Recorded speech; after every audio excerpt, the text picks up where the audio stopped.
Now the Arabian Sea branch of monsoons start advancing towards India. While advancing towards India, this air mass hits the Malabar coast. Malabar coast. This Malabar coast is near Kerala, where it causes heavy rainfall. This phenomena is called as monsoon burst. As it marks the beginning of monsoon in India. जो air mass hit करता है tip of the India, it gets deflected towards the Andaman and Nicobar Islands, where it causes rainfall in the islands of Andaman and Nicobar. इसके अलावा ये जो monsoon है, these air masses that are developed due to the Arabian Sea branch, they also cause rainfall in Indonesia, Malaysia and Singapore. While advancing towards the mainland India, ये जो Arabian Sea branch है, it hits the Western Ghats.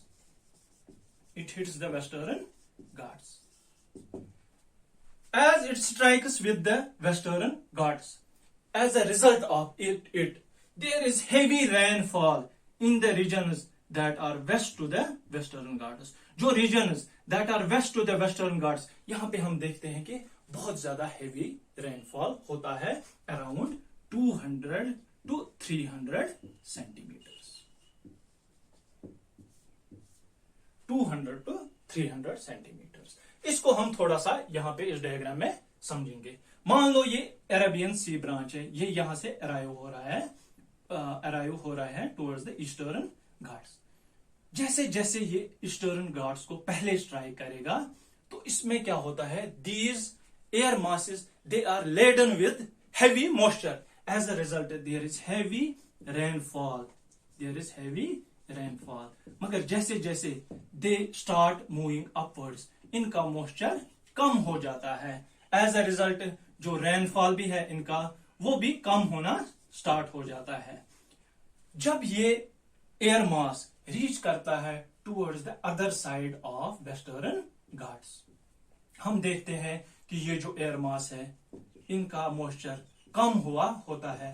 As a result there is very less rainfall on the eastern side of western Ghats, यानी इस side से eastern side of western Ghats. इसीलिए the regions that are to the east of western Ghats they receive comparatively less rainfall around 75 centimetres.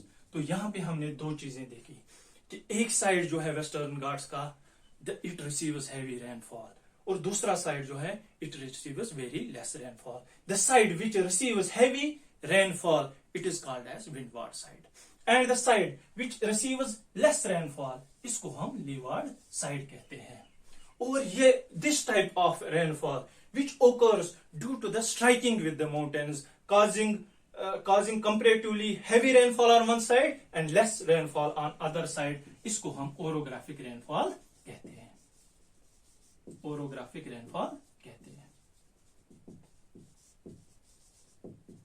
There are other types of rainfalls as well, जैसे convectional rainfall हो गया,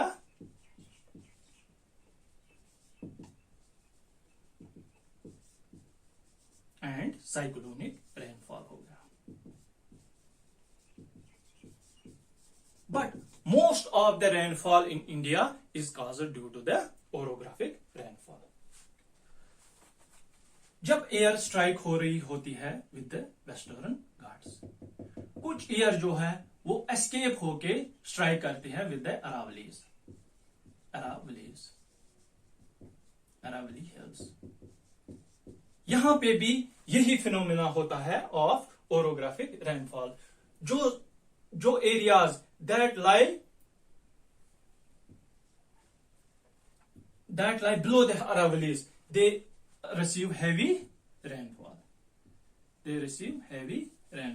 Or we can say the areas that are on the windward side of Aravallis, they receive heavy rainfall. and the sides which are on the leeward side of Aravallis, they receive very less rainfall. जैसे हम देखते हैं Thar desert जो है, it lies on the leeward side of Aravallis. As a result, it receives. ये discuss किया कि जो वेस्टर्न घाट्स हैं, they are not continuous. इनमें गैप्स हैं, जैसे थार घाट गैप हो गया और फाल्गुन गैप हो गया. As a result of this, some air masses they escape through these gaps. As a result, जो एरियाज लाई करते हैं in front of these gaps, उनमें भी अरेबियन सी ब्रांच की वजह से रेनफॉल होता है. जैसे छत्तीसगढ़ हो गया, छत्तीसगढ़ के कुछ एरियाज एंड उड़ीसा के कुछ areas. Now coming on to the bay of Bengal branch of monsoon. जो bay of Bengal branch of monsoon है, it runs parallel to the eastern Ghats. Parallel to the eastern Ghats. चूंकि स्ट्राइकिंग नहीं हो रही है with the eastern Ghats, therefore there will be no rainfall because of these Bay of Bengal branches while they are advancing towards the north of India. एक बात मैं यहां पे बताऊं, चूंकि ये मॉनसून जो है they come in the south west direction, इसलिए इनको हम साउथ वेस्ट मॉनसून भी कहते हैं. As long as this Bay of Bengal reaches in the region of Garo, Khasi and Jaintia, it gets trapped here.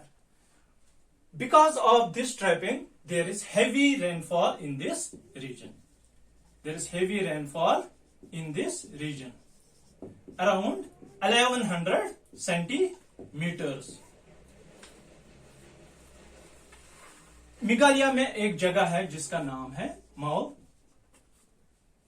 माउसिन Ram. It receives the highest rainfall in India. ये इसी गारो खासी और जैंतिया रीजन में आता है. चिरापुंजी भी एक जगह है मेघालय की, which receives the second highest rainfall in India. अब हमने देखा कि जो एयर है वो ट्रैप हो गई है इन द गारो खासी एंड जैंतिया रीजन्स.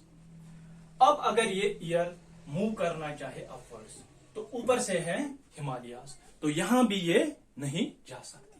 अगर ये ईस्ट में जाना चाहे तो यहां पे है अरकान योमा, तो ये इस डायरेक्शन में भी नहीं जा सकते.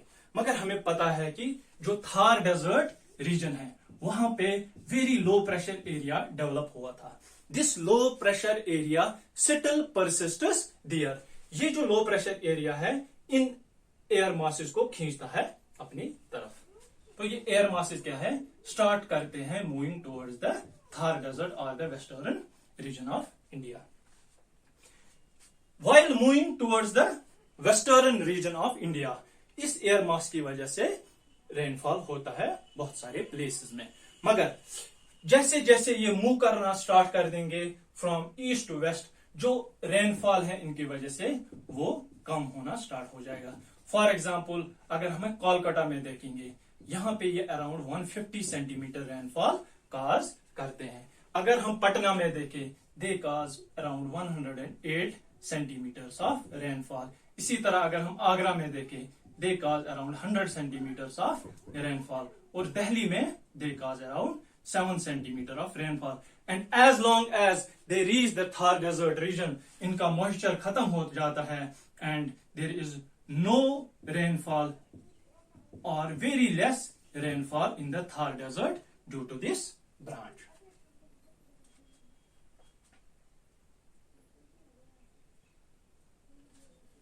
जो monsoon है, it gets established throughout India in around 45 days. In around 45 days. And most parts of India, they receive rainfall because of this monsoon.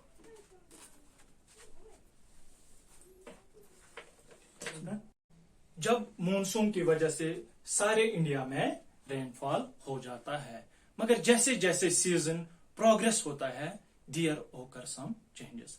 जैसे हम देखते हैं in the month of September and October, snowfall starts in the high altitudes of Himalayas. इसके अलावा यहाँ पे एक reason है यहाँ पे जिसको हम तिब्बत भी कहते हैं। इस तिब्बतियन प्लेटू में भी स्नोफॉल स्टार्ट हो जाता है। यहाँ पे भी एक प्लेटू है जिसको हम पामीर प्लेटू कहते हैं। इस पामीर प्लेटू पे भी स्नोफॉल होना स्टार्ट हो जाता है। इस स्नोफॉल की वजह से क्या होगा, जो टेम्परेचर है वो कम हो जाएगा। हमने पहले ही देखा कि जितना टेम्परेचर कम होगा उतना एयर जो है it will be less warm, और जितना एयर लेस वार्म होगा उतना एयर का प्रेशर जो है वो ज्यादा हो जाएगा। So as a result a high pressure area develops in the north and north western part of India. जब मैंने आपको movement of earth around the sun पढ़ाया था, हमने देखा था इन द मंथ ऑफ सितंबर जो सन है it moves southwards and on सितंबर 23 it reaches near the equator. यानी इस मंथ में, इस टाइम में जब यहाँ पे स्नोफॉल होती है, जो सन होता है it is in the southern region of India, यानी mostly over the water bodies. As a result जो वाटर बॉडीज का टेम्परेचर है वो बहुत ही ज्यादा हाई होने लगेगा। As a result the air will become warm and the low pressure area will develop over the water. अब क्या हो गया, अब उल्टा हुआ है। लैंड पे क्या है, देयर इज हाई प्रेशर, और वाटर में क्या है, there is low pressure. So the air will start moving from high pressure area to the low pressure area. तीन फैक्टर्स ऐसे हैं जो अब इन एयर्स को फैसिलिटेट करते हैं to move from mainland India towards the water bodies. पहला factor है उनमें arrival of western disturbances. Western disturbances जो है दीज आर एयर और winds that come from the Mediterranean region. ये वेस्टर्नली डिस्टर्बेंसेस क्या करते हैं, दे स्ट्राइक दीज रिट्राइविंग, जो नीचे जा रहे होते हैं उनको हम रिट्राइविंग मॉनसून विंड्स कहते हैं। They strike with these retrieving monsoon winds and increase their speed so that they can be facilitated towards the low pressure area. Important factor is the development of anticyclones in Chhattisgarh and Madhya Pradesh. हमें पता है कि जो एंटीसाइक्लोन्स northern hemisphere में develop होते हैं उनका direction जो है वो होता है क्लॉकवाइज, और जो cyclones that will develop in the northern hemisphere of India उनका क्या होगा, और the northern hemisphere of the world, उनकी डायरेक्शन होती है एंटी क्लॉकवाइज। क्योंकि ये जो एंटी साइक्लोन्स हैं they are moving in clockwise direction. As a result जो रिट्राइवल विंड्स है ये इनकी डायरेक्शंस को चेंज करते हैं in the north east direction. इसीलिए हम रिट्राइविंग और रिट्रीटिंग मॉनसून को नॉर्थ ईस्ट मॉनसून भी कहते हैं, although it comes from the north western region of India. तो अब ये क्या करेंगे, they deflect them towards the bay of Bengal. No these air masses they pick up the moisture from Bay of Bengal and they strike with the Coromandel coast. ये जो Coromandel coast है it is near the Tamil Nadu. As a result of this striking, there is heavy rainfall in the region of Tamil Nadu due to these retrieving or retreating monsoon winds.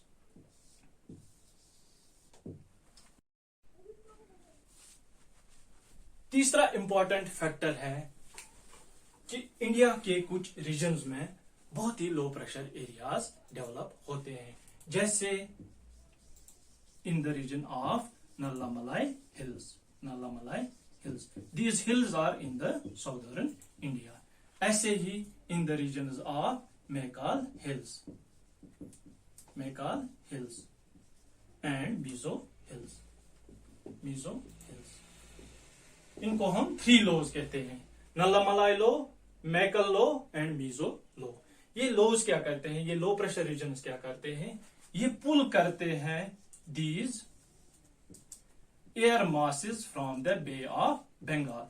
As a result of pulling of these winds, there occur cyclones in the eastern coast of India during the month of September and October. इसीलिए हम देखते हैं जो frequency of cyclones during the month of September and October, it increases in Odisha and Andhra